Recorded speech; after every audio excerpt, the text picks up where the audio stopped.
This is Dan Dix here reporting for Press for Truth. We have just seen a massive data leak of around 13.4 million documents that were released from a German newspaper called Süddeutsche Zeitung. And this happened, they worked together with an international consortium of investigative journalists who were trying to expose so-called offshore tax havens. Now, if this sounds familiar to you, that may be because you've heard of the Panama Papers. This leak, of course, is called the Paradise Papers, and we covered the Panama Papers at great length. You may remember this because not long ago we had our good friend Jeff Berwick of the Vigilante on to help us break that down. So in following up in that conversation, I'm pleased to announce today we have joining us on the line once again the one and only Jeff Berwick of the Vigilante, dollarvigilante.com. Jeff, thanks so much for taking some time to speak with us here today, man. I want to get your thoughts on what's going on with this Paradise Papers leak. There really hasn't been a lot of people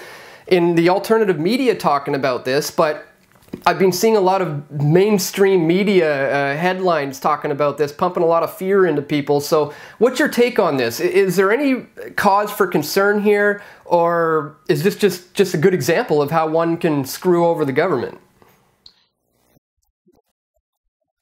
Needs to be pointed out that it's mostly the mainstream media covering this, which means, as with most things, anything you see on your television programming, anything on, for example, in Canada, there you have the government propaganda channel, the CBC. In the US, of course, all the major networks are all fascist. They're all controlled by the same people who control the government.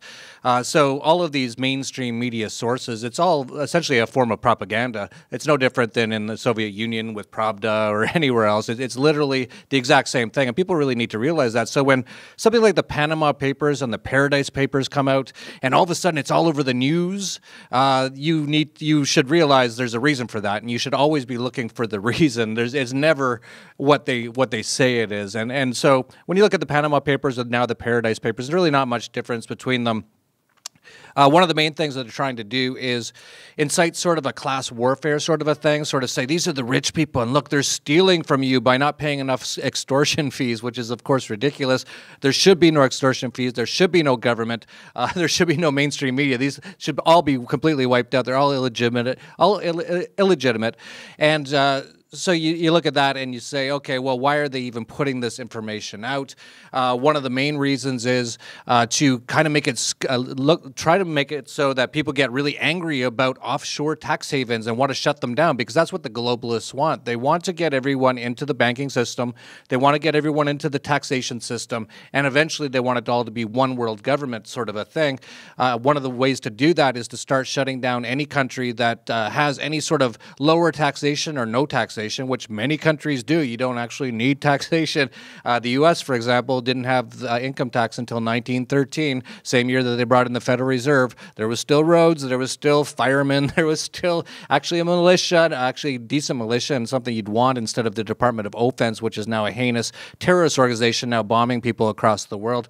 So you have to look at what's going on and why they're promoting this. There's always nefarious reasons. Number one, as I pointed out, is to cause some sort of class warfare, get everyone angry, get everyone hating the rich, calling for more taxes against the rich, which is what they want, because they're actually not in the taxation system themselves. The people who really control things. They also want to essentially bring in, shut down the offshore taxation sort of thing, or offshore tax havens, so that they can get everyone into the taxation system. And then really number three is probably the least important, and that's probably whoever they've kind of got as a little bit of enemies or they want to get back at, they're probably in this Panama Papers or Paradise Papers. So none of it's what it seems. It's all to get people into the taxation system, to get people hating the rich, and then the final part of it is just to kind of expose a few of their friends and enemies that they want to, for whatever corrupt and ridiculous reasons they want to do that. Yeah, exactly. I mean, case in point, the example of the Panama Papers, who did they go after?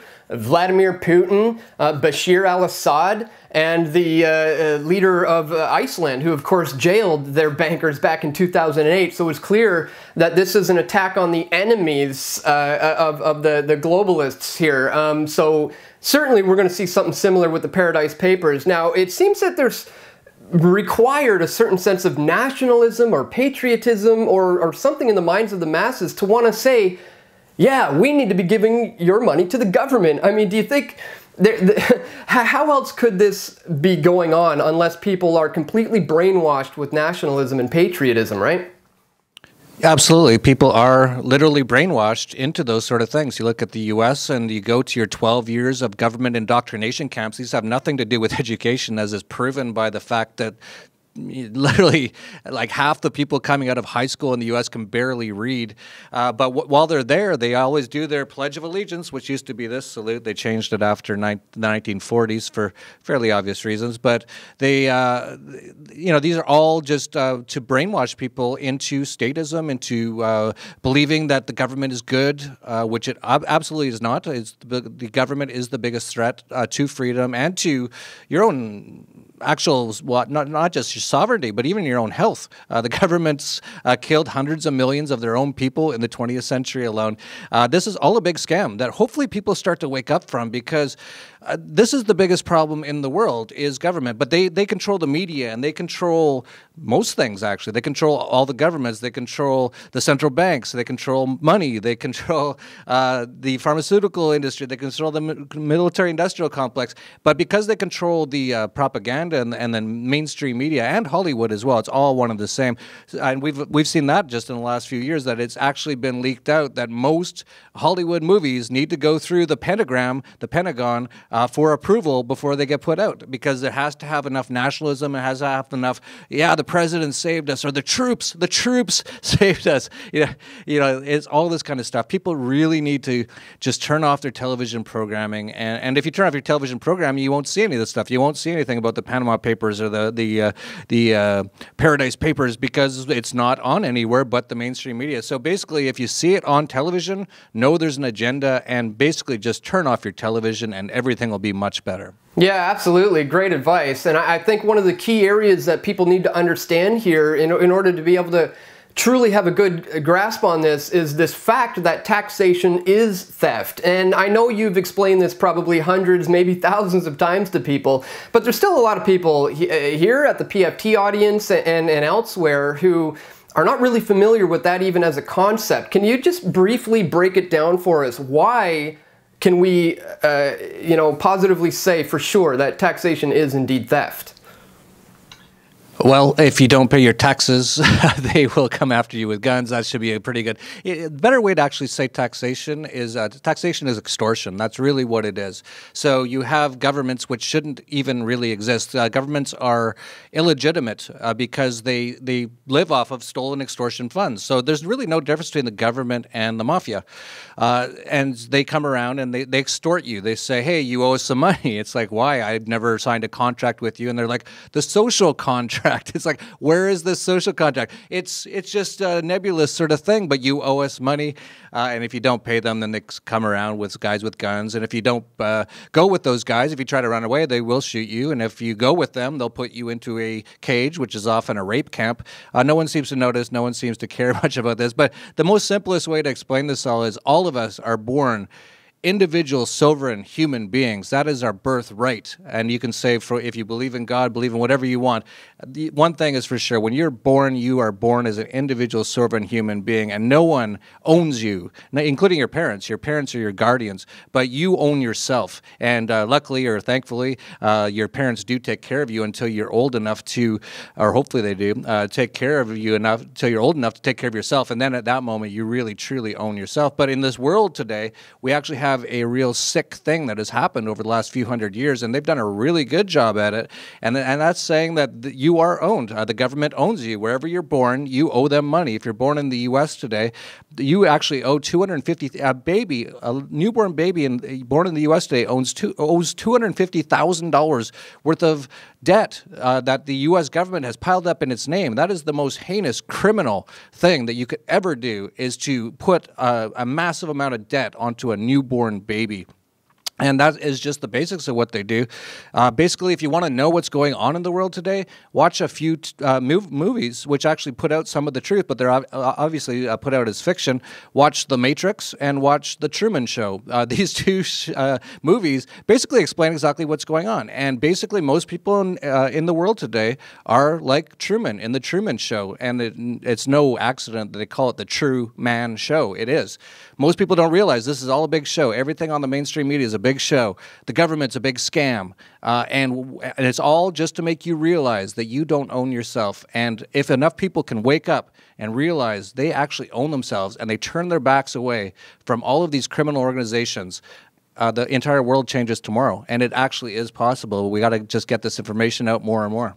Well, they're engaging in predictive programming, essentially, and trying to acquiesce us into going along with this, but it ain't working because a lot of people are waking up to this, and they're starting to try to protect their assets in other areas, getting them out of putting it into the hands of the military-industrial complex through extortion, getting out of that and putting it into safe stores of value.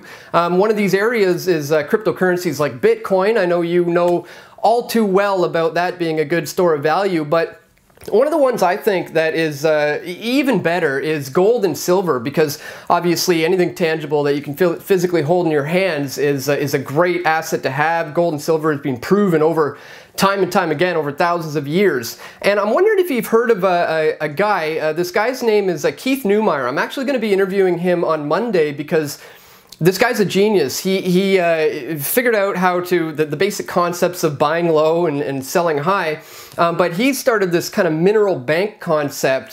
First of all, have you heard of this guy from First Mining Finance, Keith Neumeyer? What are your thoughts?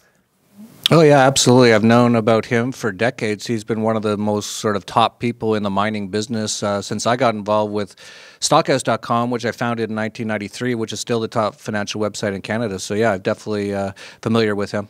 Yeah, well, he even got started. He started First Majestic in Mexico, where they ended up buying up tons of silver, tons and tons of silver on the cheap. And now that's what he's getting into, is this mining bank where they're securing precious metals in the ground before it's excavated. And he's actually able to get gold, for example, at around $10 an ounce, but it's secured. He's getting it secured. It's his, but it's still in the ground, yet to be excavated. What do you think about that concept in general of this mineral bank and this notion of being able to secure these precious metals in the ground before they're excavated? Yeah, I think it's an excellent business model. There's a few companies doing that sort of a thing. And actually, you brought up First Majestic. I actually made the first website for that company back in the 90s. So I know that group very well. Yeah, no, I think as you pointed out, we are in a time where we're going to see a lot of things collapsing. We're going to see all the banks collapse. We're going to see all the fiat currencies disappear in the next few years. Definitely cryptocurrencies is going to play a key role in that, but they are very volatile and they are quite risky, and we don't really know exactly what's going to happen. Actually, we never know what's going to happen anyway, but you know, it's so new. Like Bitcoin's only 8 years old, and so and there's a lot of stuff going on just in the Bitcoin space, as you know, Dan. It's like every day there's some crazy stuff happening. So definitely a more sort of long-standing, well-known store of value is things like gold and silver. And then definitely one of the things we do at the Dollar Vigilante, actually, with Ed Bugos, our senior analyst, is to recommend sort of these junior mining companies like the one that you pointed out, and another one that our analyst just featured, a company called Mexican Gold Corp. So we're both kind of involved in some sort of Mexican gold sort of related sort of things. And yeah, absolutely, I think that's a excellent hedge for what's going to happen, and that's something that we do cover at the Dollar Vigilante. Yeah, absolutely. I'm certainly going to be getting involved myself, and I know. You know, you touched on the uses of getting more involved with cryptocurrency as a store of value, particularly Bitcoin. And I know you do have a conference coming up that's going to be teaching people all about that, taking place at the annual Acapulco conference. So maybe you could tell people a little bit that if they want to learn about how to do this, there's actually a seminar you're holding at Acapulco. What's the name of the cryptocurrency seminar that you're having? Yeah, so in Acapulco this year, which you've been to the last few, and you're coming again this coming year, we're glad to see you coming back, is from February 15th to 18th, and it's actually the first 3 days are mostly about freedom-related sort of things and all that sort of stuff, but the last day, February 18th, is called Cryptopoco, and it's all cryptocurrency and blockchain-related things. We had it last year. A lot of the things that were talked about last year were, of course, invest in Bitcoin, invest in Dash, invest in Ethereum. All of them have gone up 1,000% or more, all of them. So we definitely recommend people come check that out. If you don't care about the freedom stuff, you can just come for Cryptopoco, which is just February 18th. And if you care more about the investment sort of stuff, on the next day, February 19th, we actually have the Dollar Vigilante Internationalization and Investment Summit, a full day with people like myself, Ed Bugos, our senior analyst, David Morgan, one of the top silver analysts in the world, people like Bix Weir, Road to Ruda. He's gotten into the cryptocurrencies quite a bit, and many others. So it's basically a whole week of amazing stuff, and I know you're going to be doing something, Dan. I know you used to work with Luke on Luke Radowski of We Are Change on sort of a Change Media University he does. I know you're planning to do something of your own this year, so there's all these workshops all around it as well. So for people coming down, you might want to come down a few days early and stay a few days late, because there's always something interesting going on. Yeah, absolutely. It's by far the best conference I've ever been to, and as you said, I will be speaking this year. I will be putting on a PFT workshop explaining all the tricks of the trades of how, you know, I run PFT, all the things behind the scenes that you usually don't get to see, and how to make PFT videos in the style of videos we do, whether it be documentary video styles or jump cuts or screen grabs or walk and talk vlogs, you name it, we'll show you, give you all the tricks of the trade, let you know how to do it. And also, if you get a ticket for Acapulco, you can actually save 10% off the price of the conference when you use promo code PFT. So I'm going to have links in the description below, and we'll also get the links set up to where you can join us at the PFT workshop. So I'm really looking forward to that one, Jeff. As I said, it's been by far the best conference I've been at consecutively, and I think this is the fourth one coming up now, I believe. It's going to be my fourth. So really, really looking forward to it. So yeah, man, I want to thank you for coming on today. I'm going to have that interview with that guy Keith Meyer coming up on Monday from FinancialMiningFinancial.com. So stay tuned for that one, guys. And yeah, any final thoughts on this ridiculous Paradise Papers leak that everyone's freaking out about right now, and it seems that there's really no cause for concern? Yeah, I don't know why anyone would freak out about it. It's some guys have managed to legally, not that I care about legally, avoid getting extorted by as much as they otherwise would be. I hope at one point everyone in the world does not get extorted. I hope the extortion rate in the world soon is 0%. Anyone out there who's freaking out about it and saying those guys should get extorted more, you have to look in the mirror. That is a really sick and evil outlook on the world, that you want people to be extorted. We need to work towards more peace and love, and that, of course, is things like anarchy, and that's what we talk about at anarchapulco.com. Awesome. Agreed. Absolutely. This is something that should be celebrated, not condemned. So once again, Jeff Berwick, thanks so much for joining us. We will have the links in the description below. Thanks again. Thank you.